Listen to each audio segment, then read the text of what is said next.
Ilang araw pagkatapos mahalal bilang bagong leader ng Taiwan, binati ni Pangulong Marcos si Taiwan President Lai Ching-te. Ito'y kahit pa nagbabala ang China sa mga sumusuporta sa bagong halal na Pangulo ng Taiwan. Giit ng Pilipinas, mananatili ang ating pagsunod sa One China policy na napagkasundoon pa noong 1975.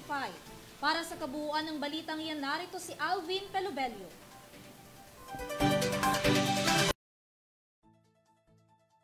Muling nagpahayag ng suporta ang Pilipinas sa bagong leader ng Taiwan na si Lai Ching-te sa kabila ito ng babala ng China sa mga sumusuporta sa bagong halal na Pangulo ng Taiwan.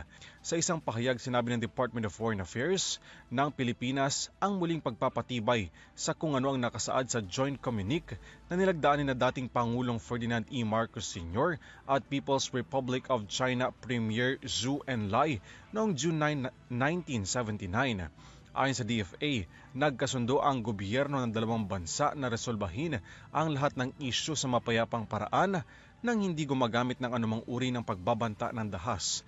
Iginiit din ng DFA na mananatili daw ang Pilipinas sa pagsunod sa One China policy. Naglabas na rin ng pahayag ng kanyang pagbati si Pangulong Marcos sa bagong leader ng Taiwan at sinabing nakahandaan niya ang Pilipinas sa anumang kolaborasyon sa Taiwan, partikular na sa pagtatatag ng mutual interest, pagpapanatili ng kapayapaan at pagtitiyak ng kasaganaan para sa mga Pilipino at sa mga Taiwanese.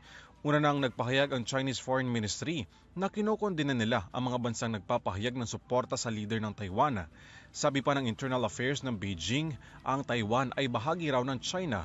Patunay raw dito ang One China Principle na siyang nagdidikta sa kapayapaan at stabilidad ng Taiwan Strait. Iginit pa ng Beijing na mariin nilang tinututulan ng Taiwan independence.